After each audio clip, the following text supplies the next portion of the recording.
Okay, PBA update and TNT Tropang 5G update. Yun, gagawa po tayo ng prediction mga katropa sa laban ng TNT Tropang 5G and versus Barangay Ginebra. Sa Sunday po ito, June 8. Yun, 7:30 po ng gabi ang laban po nila. So, at welcome po sa ating bagong mga players, sila Jordan Heading and Mike Nito. Yun, nakuha din po ng TNT Tropang 5G si Mike Nito. So, yung nga po, no, pag-usapan po natin yan pagkatapos nito. Napaka-excited nito mga katropa. Marami po tayong ibabalita, okay?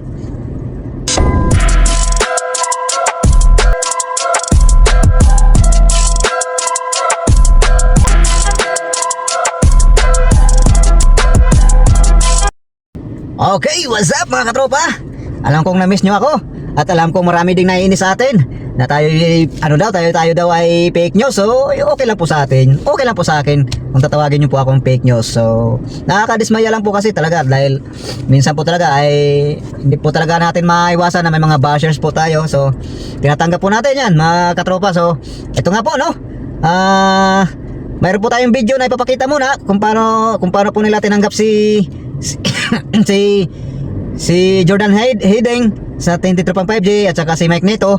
So mayroon po tayong ipakitang video. Ito nga po mga katropa, ano po natin to, ipakita ko po sa inyo. So kung paano po winelcome nila si Jordan Heading and Mike Nito. At nag-shooting na rin po silang dalawa. So ayan mga katropa, oh, grabe, ang galing, no? Sabi sa inyo mga katropa, sakit-sakitan lang yan si Jordan Heading kasi ayaw po niya talaga sa Converge kasi may nakaalitan po yata siya doon. So si Mike Nito naman po ay unrestricted na po siya, kaso kaya kinuha po siya ng TNT Tropang 5G kasi magaling po to si Mike Nito mga katropa. Kaya po siguro hindi rin po pumirma na ulit si Mike Nito kasi po ay parang ayaw na rin po niya maglaro sa Converge. So pinili po niya sa TNT Tropang 5G maglaro na ulit, maglaro. Kaya kinuha po siya. So ito, grabe, no, ganda ng ganda ng shooting ni Jordan Heading. So ito na nga po, no, welcome Jordan Heading and Mike Nito. Welcome to TNT Katropa. So yung pag-usapan po natin ang rematch ng TNT versus Ginebra sa linggo na po yan, June 8. Yan, sa linggo na po ang laban nila. So rematch po ito, rematch. Ang pinagkaibahan po nito ay wala pong import, walang RSJ sa TNT Tropang 5G, walang Brownlee sa Barangay Ginebra. So sino pong mananaig kaya mga katropa sa tingin nyo? So ang prediction po natin dito na, unahin po natin ang TNT Tropang 5G. So ang gagawin po ng TNT Tropang 5G, umpisa pa lang po ay wag na lang papurmahin ang opensa ng Ginebra. Dipensang Marino kagad, dipensang asawa kagad, dipensang malagkit agad, katulad nung ginawa nila nung finals. So yan yung po number 1 gagawin ng TNT Tropang 5G, yung mahigpit na depensa.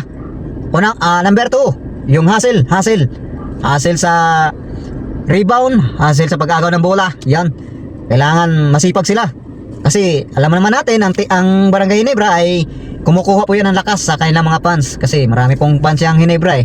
So yun ang pangalawa natin. At pangatlo po, ang gagawin po ng TNT Tropang 5G ay maging consistent sila sa sa 3-pointer area.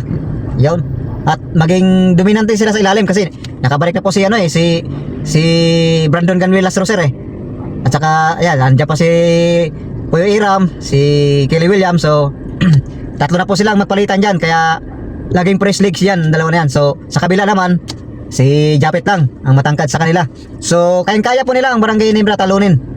So wag po tayo magkakampante masyado mga katropa kasi ang Barangay Ginebra nga po ay may attitude po yan ng Never Say Die at saka kumukuha po yan ng lakas ng loob sa kanilang mga fans. So yun, at yun nga po, no, may balita din po tayo kay Jordan Heading na kinumpirma na po yan ni Jojo Lastimosa na sa report po, sa balita po ni Ruben Tirado. Ayun po ayan, makikita nyo po sa screen yan, ilalapag po natin. Yan, sabi po yan po yung sabi ni Jojo Lastimosa na Did you game ni Jordan Heading ay sa linggo po maglalaro na po siya kontra Ginebra. So napaka-excited po ako makita maglaro to si Jordan Heading kasi Grabe, napaka-dominante niya sa ano, mautak din po yan maglaro eh. Tsaka may tira sa labas. Kaya tatlo na pong sniper dyan. So although ay lahat naman po sila ay tumitira sa 3. So pero mas maganda po talagang additional yan si Jordan Hiding kasi may pugoy na, may Uktana pa, may Hiding pa. Pag yan ang tatlong gumana na yan, wala na. Mati na, mati. Yan. Lalo na pagka nakabalik yan sila sila Castro at saka si Ray ng Batak. Ay, grabe. Napakalakas. At mayroon pang mic nito na sigurado tayo magagamit yan. Parang magiging kapalitan yan si Simon Inciso. Yan kasi point guard ang laruan yan si mic nito. Yan, mahusay din yan si mic nito. So, yun ang prediction natin sa TNT Tropang 5G. So, ayun nga po kinumpirm na nga po ni Jojo Lastimosa na maglalaro na po si Jordan Hiding sa Sunday sa laban nila sa Barangay Ginebra. So lipat naman po tayo sa Ginebra. So ang gagawin po ng Ginebra para makatalo po nila ang TNT, kung matatalo po nila. So ganito po ang gawin nila ng Ginebra. So unang-una po ang gagawin ng Ginebra para makontent nila ang TNT sa opensa, higpitan po nila ang depensa. Higpitan po nila kasi oras na pumutok yan si Pugoy, si Uktana at saka si Jordan Hiding, mati. Kahit ano pong gawin nila. So, yung nga po, kailangan higpitan po nila ang depensa at huwag po silang turnover. Kasi number 1 po yata sa liga ngayon ang Ginebra na number 1 sa turnover.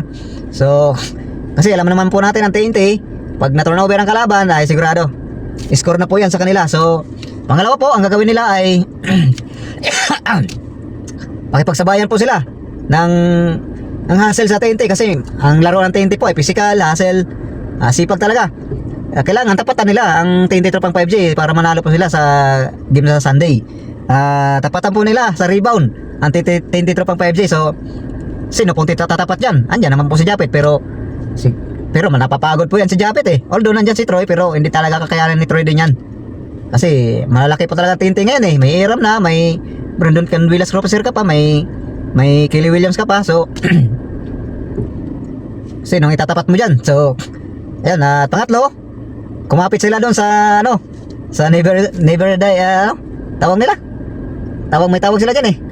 Anong tawag nila dyan? Yung nung never say die. Ayan, at saka kumano sila sa kumuha sila ng lakas ng loob sa mga fans ng mga fans nila. Yan, para manalo sila. At siyempre kailangan sabayan po nila ng outside shooting ang TNT. Kasi pag uminit po ang TNT sa 3 points, napakabilis lang, napakadali lang po ng basketball ng TNT. So yun na po mga katropa, yung update natin yan po yung prediction natin. Ang mananalo po dyan, prediction ko